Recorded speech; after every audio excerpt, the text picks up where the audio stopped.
Hello everyone, this video is going to be a bit different today. In this video I will be talking about meningitis and septicemia.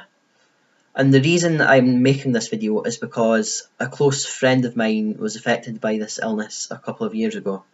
Now before we start, I would just like to clarify that for the purpose of this video I will not be naming this person, and I would prefer for this person's identity to be kept anonymous. If this person found out that I'd mentioned their name, they wouldn't feel angry or upset, but just disappointed. Right. So anyway, for those of you who don't know what meningitis and septicemia, also known as sepsis, is, sepsis is a condition where if you get a cut on your arm or leg and you have an infection, then your body's immune system goes haywire, and it basically also poisons your blood as well. Now this disease is absolutely horrible. If you do have it, if you are affected by it, and if you survive it, then the aftermath is just truly horrible.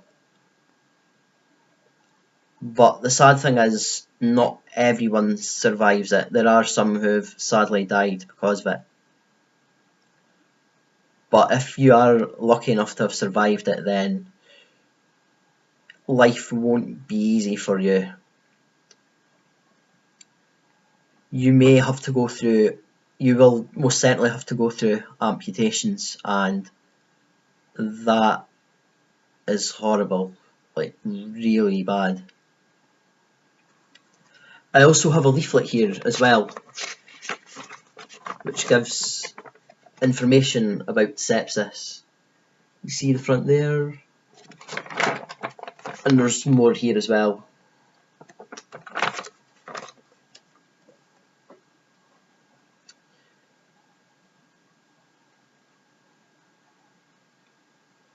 So yeah, basically doctors and nurses have been doing research into sepsis on how to treat it and also prevent it.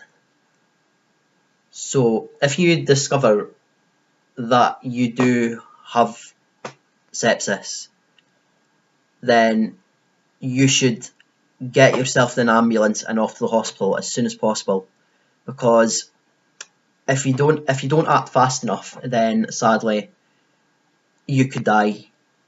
Or if you survive it, then, as I basically said earlier, you'd have to go through amputations. You may have to end up using a wheelchair or using prosthetic limbs like my friend did, and it's really horrible, it's nasty, and it's awful. So yeah, the best thing we could really do is to raise awareness of sepsis and understand both how to treat it and also more importantly prevent it.